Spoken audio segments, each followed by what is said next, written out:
Have you ever noticed how those moments of greatest mental clarity arise precisely when you stop searching for them? There is something profoundly paradoxical in spiritual seeking, a contradiction that few truly understand. The more you chase enlightenment, the more it seems to elude you, as if it were playing hide and seek with your consciousness. Alan Watts spent decades exploring this enigma, and his conclusion is as simple as it is unsettling. The very search is the obstacle, not because seeking is wrong, but because it presupposes that you do not possess what you are looking for. What if enlightenment is not something to be attained, but something to be recognized? What if you were already complete but simply could not perceive it because you were too busy searching? Think of those rare moments in your life when everything made sense, when you felt a profound peace for no apparent reason. Perhaps while watching the sunset, perhaps while listening to music, perhaps simply waking up on an ordinary morning. In those moments, you were not seeking enlightenment, you were not trying to be spiritual. You were simply present, completely absorbed in the moment without any effort to be anything other than what you already were. And in that state of non-seeking, something magical happened. The mind silenced, worries evaporated, and you experienced a glimpse of what has always been available. Alan Watts called this the natural state, that place where you are not trying to get anywhere because you have finally recognized that you never left home.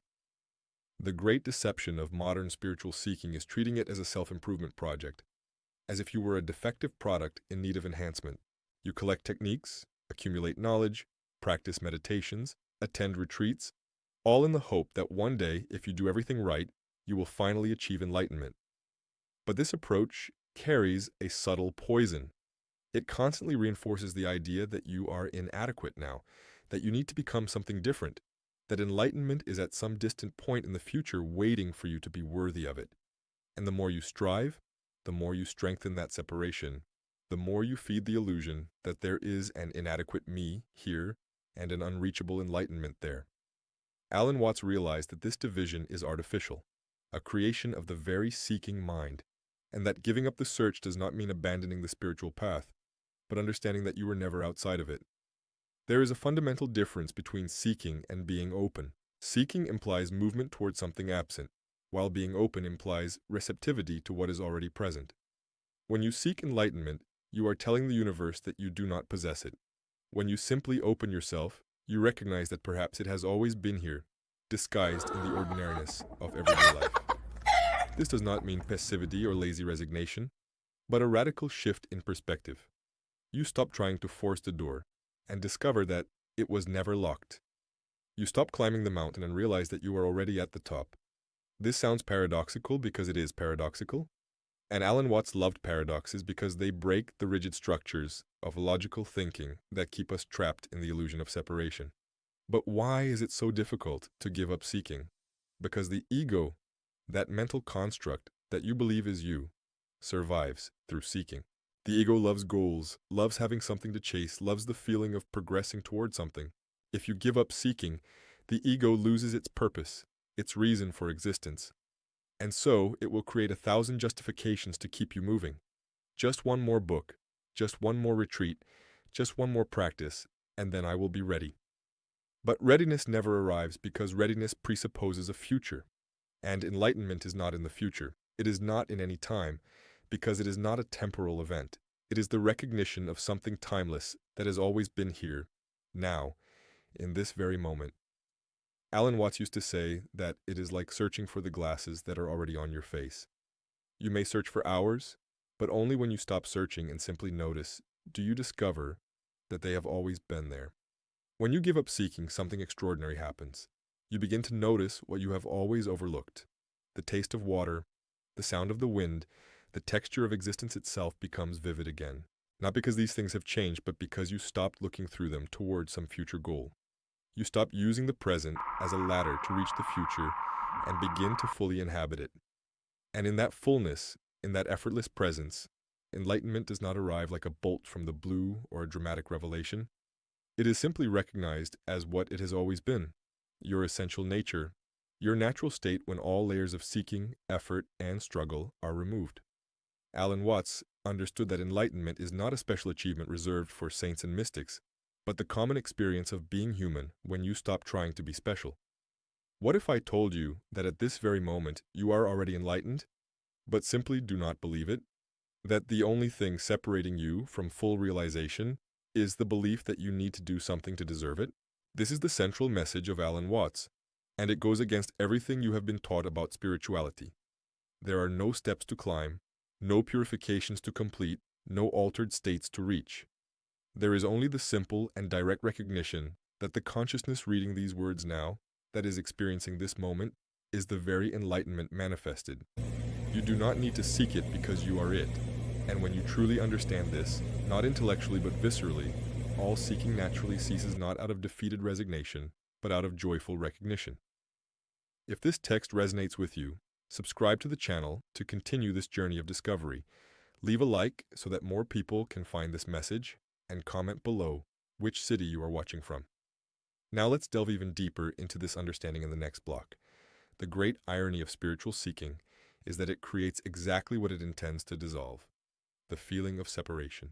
Every technique you practice, every teaching you study, every effort you make to achieve enlightenment subtly reinforces the idea that there is a you here that is separate from the enlightenment there. Alan Watts realized that this is the fundamental trap of almost all spiritual paths. They begin with the true premise that you are suffering, that something is missing, but then propose a solution that perpetuates the problem. Do this, practice that, and eventually you will overcome your inadequacy. But inadequacy is not overcome through effort, it is seen through understanding. You do not become complete by doing more. You recognize that you have always been complete by doing less. Imagine that you are dreaming that you are a poor beggar desperately searching for wealth. In the dream, you work hard, save every penny, make immense sacrifices, all to one day become rich. But then you wake up and realize that you were never a beggar. You were simply dreaming that you were. In that moment, you did not achieve wealth through effort in the dream. You simply awakened to the reality that has always existed beyond the dream. This is the nature of enlightenment according to Alan Watts. It is not an achievement within the game of spiritual seeking, but the awakening from the very structure that creates the feeling of needing to seek something. You do not attain enlightenment. You recognize that the person who thought they needed to attain it never really existed in the way you imagined. But this recognition cannot be forced. You cannot decide to stop seeking in the same way you decided to start seeking, because that would just be another form of disguised seeking. Now I will stop seeking to finally achieve enlightenment is just the ego being smarter, creating a new strategy. Alan Watts constantly warned about these subtle traps of the mind. The true giving up of seeking is not a calculated decision, but a natural collapse that happens when you finally tire of chasing your own shadow. It is like running in circles until you collapse from exhaustion, and in that exhaustion, in that genuine surrender, something opens up. Not because you did something right, but because you finally stopped doing the wrong things. When you give up seeking enlightenment, you are not giving up on spiritual life, you are giving up on spiritual neurosis. There is a huge difference between genuine growth and the anxious obsession for transformation. Genuine growth happens naturally, like a plant that does not need to struggle to grow. It simply grows when the conditions are right. Anxious obsession is trying to pull the plant up to make it grow faster, which obviously only damages it. But our culture has taught us that everything requires effort, that nothing happens without struggle, and so we apply that same logic to spirituality. Alan Watts came from a different tradition, influenced by Taoism and Zen Buddhism, where the fundamental principle is Wu Wei, action without effort, doing by allowing things to happen instead of forcing them. And enlightenment, if we can call it that, is the ultimate expression of this principle. It occurs when you stop trying to make it happen. You might be thinking, but then what do? Do I just sit and wait? And here's another paradox. You do nothing, but you also do not wait. Waiting still implies that something needs to happen in the future. What Alan Watts suggested is much more radical. Simply be what you already are now, without adding or subtracting anything. Do not be spiritual, do not be enlightened, do not be anything other than what you naturally are at this moment. If you are confused, be confused fully. If you are anxious, be anxious completely. Do not try to escape, transform, or transcend what you are experiencing. Just fully experience it without resistance. And in that total experience, with no division between the experiencer and the experienced, something extraordinary is revealed. The consciousness that witnesses both confusion and clarity, both anxiety and peace, remains untouched by either. This consciousness is what you truly are, and it never needed to be enlightened because it was never in darkness. Alan Watts often used the metaphor of the eye that cannot see itself directly. You can see everything in the world, but you cannot turn your eyes inward and see what you are seeing. Similarly, consciousness cannot become an object of itself. It can only be recognized indirectly through what it illuminates. And when you try to capture enlightenment as if it were an object, as if it were a special mental state that you can possess, you are trying to make the eye see itself, which is impossible. Enlightenment is not a state you enter. It is the recognition of what has always been the case, that you are the consciousness in which all states appear and disappear. And this recognition does not require effort because it is not an achievement. It is simply what remains when you stop identifying with the contents of consciousness and recognize consciousness itself.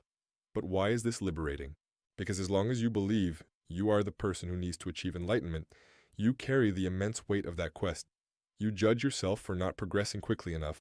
You compare yourself to others who seem more advanced. You feel inadequate and imperfect. But when you recognize that enlightenment is not something the person achieves, but the perception that the person is a temporary construct within unlimited consciousness, all that weight simply falls away. You no longer need to be special. You no longer need to be enlightened. You no longer need to be anything other than what you naturally are. And paradoxically, in that total acceptance of your ordinary humanity, you discover the extraordinary that has always been hidden in the ordinary. Alan Watts called this the supreme common being, where the sacred and the profane, the spiritual and the mundane, are recognized as a single indivisible reality. So when you give up seeking enlightenment, what happens? Life continues exactly as before, but your relationship with it transforms completely. You still work, you still have challenges, you still experience emotions, but you are no longer at war with reality. You are no longer trying to use the present to reach a better future. You are simply here, fully available for whatever is happening, and in that total availability, you discover a freedom that no spiritual achievement could provide. This is the enlightenment that arrives when you give up seeking. Not a special mystical state, but the radical simplicity of being exactly what you are, where you are, without wanting to be anything else. Alan Watts often said that the greatest obstacle to enlightenment is the belief that you do not possess it. This statement may seem frustrating when you are genuinely struggling, when life seems difficult, and you feel far from the peace you imagine enlightened people experience. But the issue is not to deny your difficulties or pretend to be at peace when you are not. The issue is much more subtle. It is to recognize that even your difficulties, even your struggle, are happening within something greater that remains untouched by them. It is like waves in the ocean. The waves can be violent or calm, large or small, but the ocean remains ocean regardless of the waves. You believed you were just the wave, and thus every storm seemed to threaten your existence. But when you recognize that you are the ocean, the waves continue happening, but you are no longer exclusively identified with them. Giving up seeking enlightenment does not mean becoming apathetic or abandoning any aspiration for growth. It means stopping the pursuit of a fantasy and starting to live reality. The fantasy is that one day, if you do everything right, you will wake up transformed into a completely different person, free from all human problems, perpetually at peace, radiating wisdom. This seductive image keeps you trapped in an endless quest, because that person you imagine becoming after enlightenment is just another ego construct, just a grander version of yourself. The reality of enlightenment, according to Alan Watts, is much humbler and much deeper. It is simply seeing through the illusion of separation, recognizing that you are not an isolated fragment of the universe, but an expression of it. And when you see this, you do not become special or superior. You simply become authentic, aligned with the nature of things instead of constantly fighting against it. There is a moment in every sincere spiritual path where the search becomes unsustainable. You have tried everything, practiced countless techniques, studied various teachings, and yet that final realization you were hoping for remains elusive. It is at this point of spiritual exhaustion that true transformation becomes possible. Not because you finally found the right technique, but because you finally recognize the futility of all seeking. Alan Watts called this the necessary collapse, where all your spiritual strategies fail, and you are forced to surrender to what is unconditionally without bargaining. And in that surrender, in that complete abandonment of trying to control or achieve anything, enlightenment reveals itself not as something that has arrived, but as something that has always been here, obscured only by frantic seeking. But let's be practical. What is it like to live without seeking enlightenment? What is day-to-day life like when you give up this pursuit? First, there is tremendous lightness. You are no longer carrying the weight of an impossible spiritual goal. You can simply have your morning coffee without turning it into a mindfulness practice. You can have a bad day without feeling that you have spiritually failed. You can be perfectly imperfect, completely human, without the constant pressure to be more enlightened. This does not mean you stop growing or lose interest in spirituality, but the interest becomes natural instead of neurotic. You read, practice, explore, not because you are trying to get somewhere, but because you genuinely appreciate these paths. It is like the difference between walking for mandatory exercise and walking because you love to walk. The external result may seem the same, but the internal experience is completely different. Alan Watts also pointed out that giving up seeking enlightenment makes you more effective in life, not less. When you are no longer obsessed with your own spiritual transformation, you have much more energy and attention available for the world around you. You become more present with people, more engaged with your work, more alive in each moment, because you are not constantly abstracted in spiritual practices and concepts. True spirituality, he suggested, is not about escaping ordinary life to some higher realm, but about fully immersing yourself in ordinary life with total presence. Enlightenment is not found despite everyday life, but through it, within it, as it. Washing dishes can be as sacred as meditating if you are completely present while washing. And being completely present does not require any technique. It simply requires that you stop being absent, that you give up being always somewhere in the future where you imagine you will finally be whole. There is also a deep compassion that arises when you give up seeking.